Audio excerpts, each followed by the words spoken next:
Made especially for the slighter gentleman. Oops. Is it supposed to be around your tummy like that? No. There's me strap. Can't believe you're filming this, Mr. Wright. Bino harnesses can be deadly in the wrong hands. There's me mum. Mum! Alright. Do us a favour, put that on, will you? Get in bed.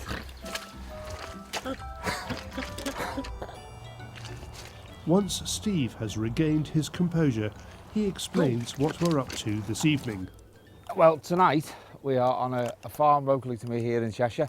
We're out on fox control around some pheasant pens, but mainly, unfortunately, we're here to shoot some, or control some, manage some hares, because not only have they been damaging crops, the farmer who owns this land, who's brought me in, has, unfortunately, he's had a lot of problem with poachers.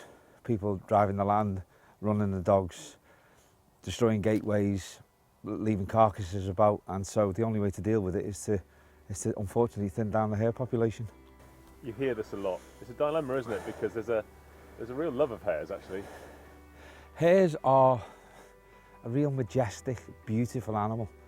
You know, they're not only lovely to watch, they taste bloody lovely. And farmers, unfortunately, are left with no alternative. We have a strange relationship with hares. Even though they're not native to the UK, we're fond of them, and many choose not to shoot them. So what's like the alpex? This is the standard alpex, yeah.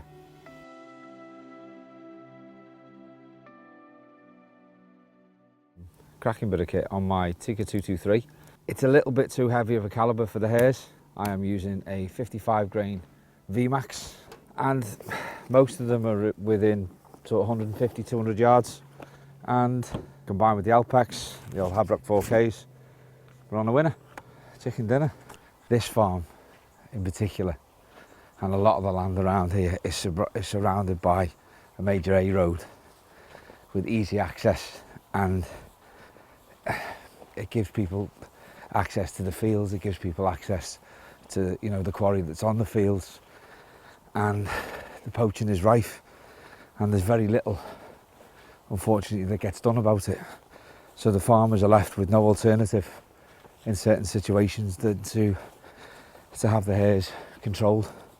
You know, it's not just myself do it, there's a lot of people out there who do it as well. But the one saving grace is that everything that we harvest off here, hare-wise, goes back into the food chain. It's two, about 150. You won't get much closer than that, to be fair. They're dead skittish because they get hammered so much with dogs and things like that. Unfortunately, they're away on their toes, quite sharpish.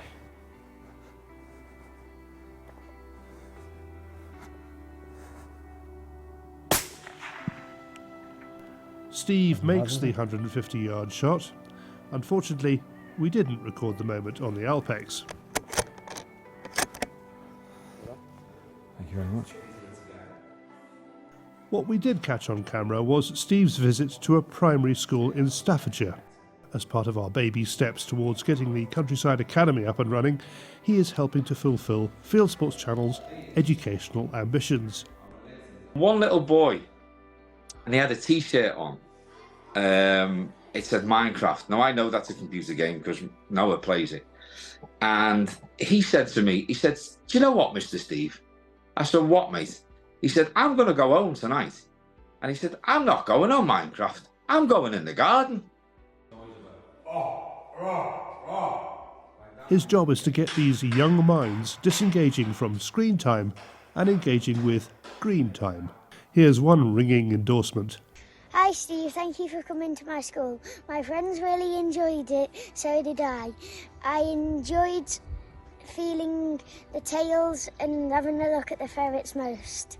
A big thank you for coming to my school. Back to the hare, and it's a nice clean animal. There you go. The amount of meat on these haunches and that saddle, nice bit of eating.